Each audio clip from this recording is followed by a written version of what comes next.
Joyful Mate podcast, episode 6, and it's on the Me and My Happiness book. It's my behind the scenes writing of the book.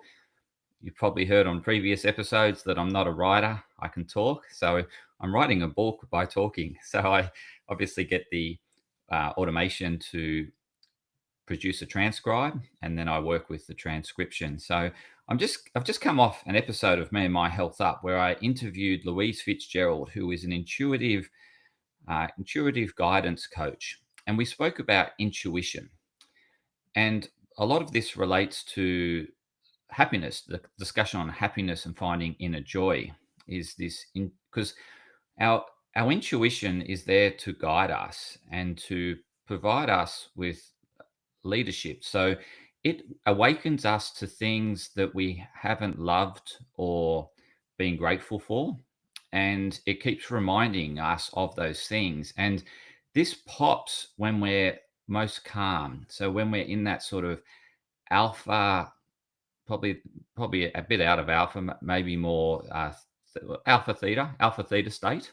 So it's where our brain waves are really low. They're not high. They don't have a high amplitude. They're longer wavelengths, and so it's where the brain slows down. So we can only tap into our state, this alpha theta state, is when we're in a relaxed state and we're really not in a hyper stimulus state. So, and where I'm going to with this is when we're anxious, we're in this high beta wave state, and it means we're thinking a lot of things, and we're taking those thoughts and compounding those thoughts and coming up with worst case scenarios, and really in that survival state of thinking. And whilst we're in that survival state of thinking, we're basically fleeing or fighting a threat, or we're chasing for some prey. So we're in that animal state and it's all about survival. We're not in that transcendent state. And the transcendent state enables us to access our prefrontal cortex. And when we're in that prefrontal cortex, we're in a much calmer state. So, in order to get to the prefrontal cortex, we need to calm the nervous system. We need to reduce the beta waves and bring it down to a level that we can access our higher consciousness and be more conscious. So, when we're in survival mode, we're very much just thinking about surviving, and it's black and white, very black and white thinking. And there's generally one exit, or we see an exit and we just go for that exit. So it's get the stimulus, very little processing, and get the hell out of there. Or it's the stimulus is there, I'm going to fight the stimulus and hopefully win. Or I see the stimulus, which is prey, and I'm going to chase the prey. And so it's very black and white, very straightforward thinking, and it's got a hardwired response. And so what can happen is if something comes up when we start to quieten down and we don't like what's coming up, we feel a bit insecure, and we're not tapping into that intuitive guidance to say, hey, there's something the body's holding on to, the body's keeping the score, and it wants us to love and be thankful for whatever we experienced, so that we can move forward. We can transcend that problem or that event that at the time we split our conscious awareness. We weren't fully conscious of what went on. We just went into animal mode, and we escaped and survived, and we haven't looked at the bigger picture. We haven't explored full consciousness around that event or moment in time. And so what the intuition is going to do is keep bringing you back to where you're holding that emotion in your body. And then you're going to feel it, and it feels uncomfortable because it's got memories associated with that event or past. And it then results in anxiousness and insecurity. And if we keep running away and keep avoiding this intuition that keeps telling us that we're holding on to something that's stopping us from moving forward, what's going to happen is we're going to keep wanting to block it out and keep doing things to keep busy so that we can't feel that. And so it's an avoidance strategy. And whilst we continue to avoid it, we're not growing. We are essentially in survival mode, and we get stagnant because we aren't willing to go back and understand the completeness, the fullness of what happened, and to balance our consciousness, or get full consciousness about what happened. And when we do that, we can see what we weren't seeing at the time, and we get an expansive awareness of it, and we're actually transcending our level of awareness and consciousness. And so we're actually growing in that transcending pathway. And how this relates to, I guess, joy and happiness, and that whilst we're running and we're frightened and we're anxious, we can't experience happiness or joy within us. Because you think about from a survival point of view, I'm only going to be happy if I get away from that predator, right? So happiness doesn't happen to you whilst you're running away from the predator. So if you're constantly running away from something in the past as an avoidance strategy, then you can't experience joy and happiness. You've got no hope of experiencing joy and happiness.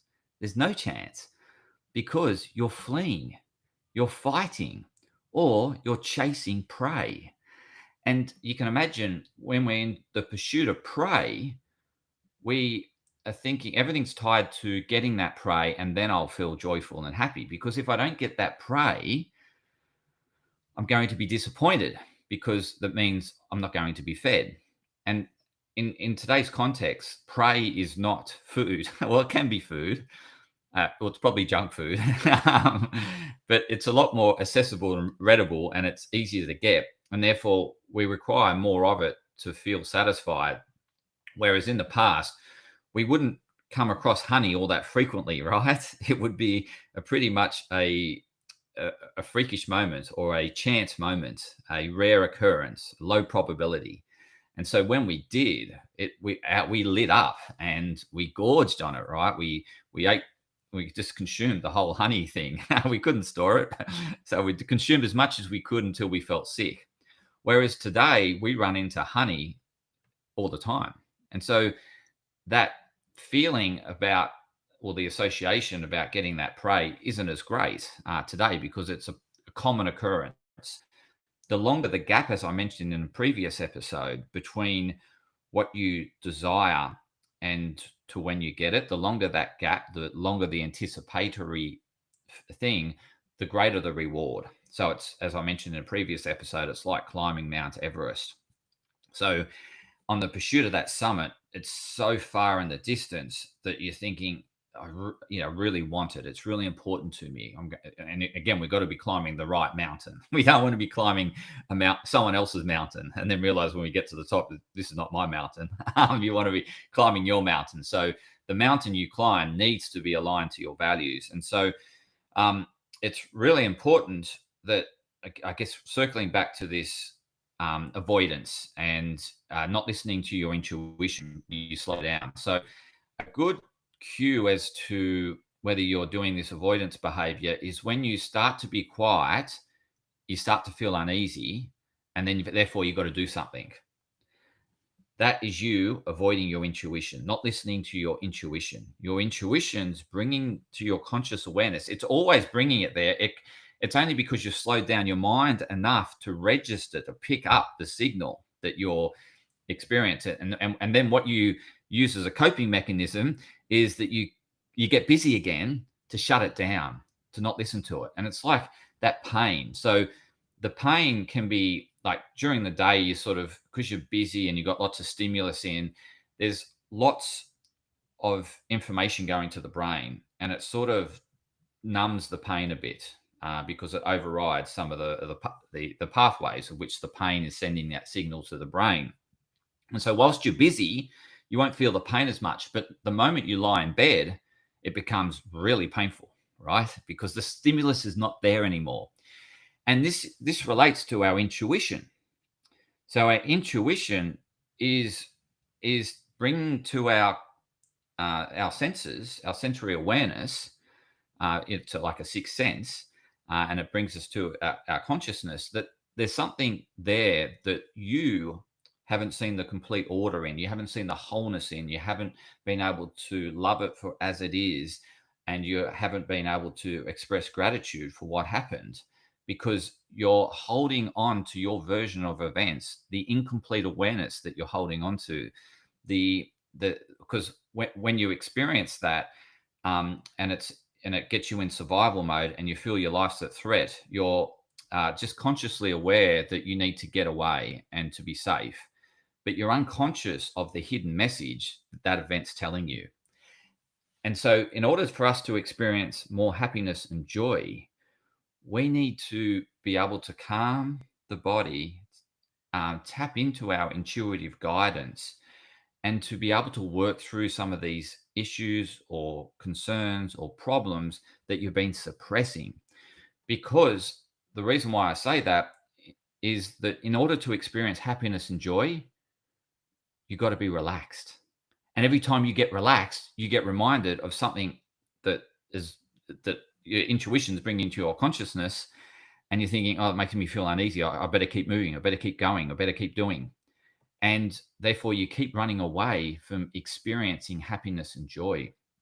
And therefore, you have less moments of happiness and joy because you're in this stress state, this highly anxious state, because you're holding on to things of the past and you're fearful of them reoccurring in the future. And so you're constantly running away from life. You're constantly um, avoiding growing, in essence, and you're stuck and stagnant and you're on the treadmill and keep spinning around. So it's on this sort of trap that you sort of want to experience happiness and joy, but you can't because you're running away from something that wants to bring to your conscious awareness that you haven't seen the complete order in what happened. You've got a split consciousness towards it, and that split consciousness results in emotions, and the emotions are running you and not allowing you to experience the full set of emotions that we can experience in life when we're living life and growing.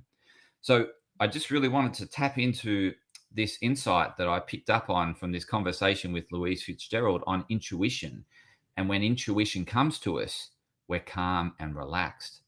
And often, when people feel a sense of calmness and relax, they start to feel uncomfortable because their intuition is telling them to deal with something in order to grow and in order to thrive.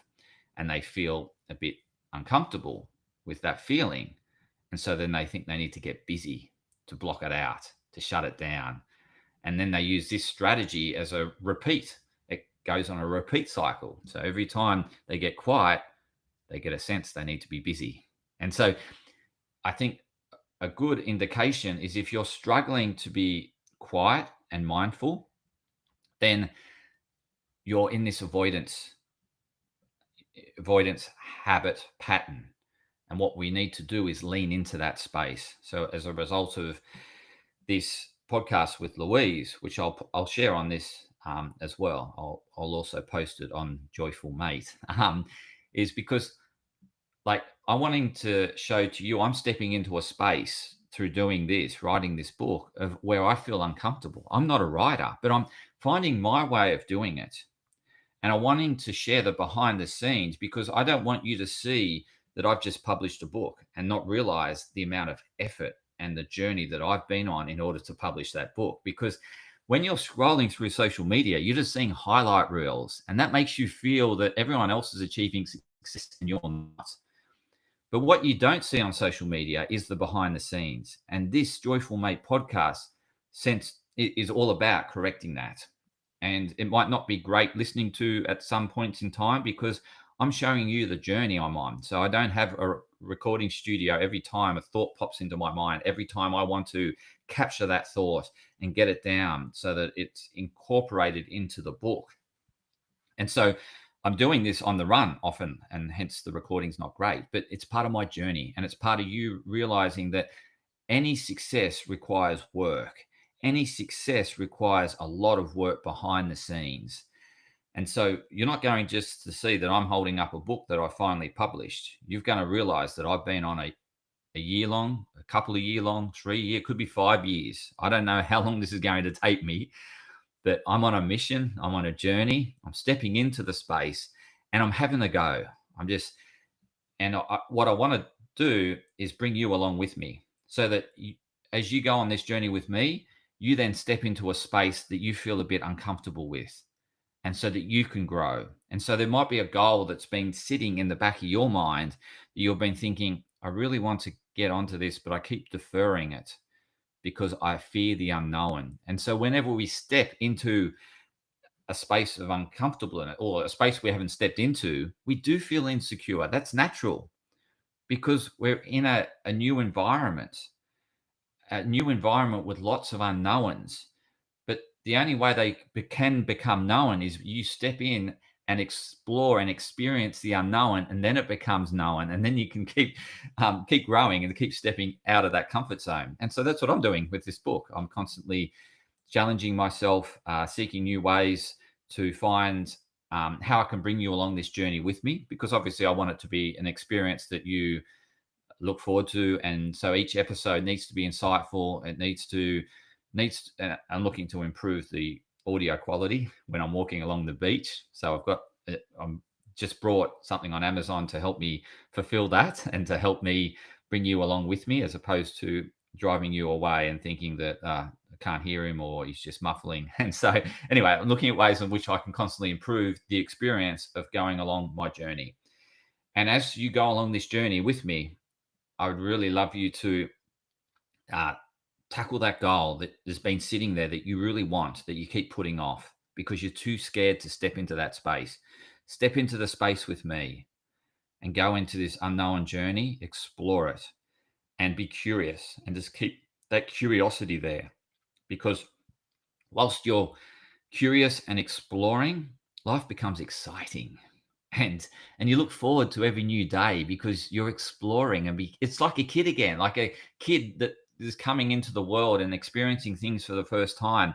By you stepping into the unknown, out of your comfort zone, you're stepping into that kid world of, it's like a kid in a candy store or a kid in a toy shop, right? It's just all these possibilities, and we lose this because we get scared, and I think what's happened is things haven't gone to plan and we hold on to that. And hence why I'm bringing it back to what I originally mentioned, is the intuition is wanting you to go back to that, see the completeness, see the order in what you perceive was chaos or disordered, and take the learnings from that and then grow, as opposed to becoming stuck in the past and then wanting to cover up the past by keeping busy in the present. And when you're busy in the present, you can't experience joy and happiness.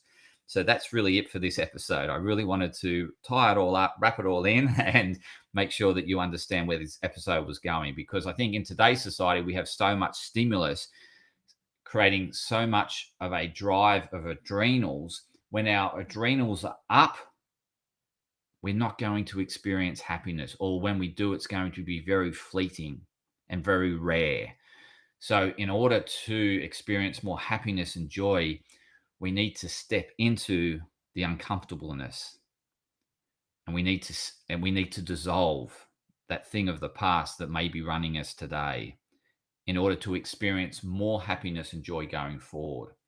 So this has been really insightful, and I'm going to share Louise Fitzgerald's conversation that I had with her on this podcast as an episode. So what I'll do is I'll have the interview with Louise after this segue. So this is a segue into the next one. So it would be episode 7.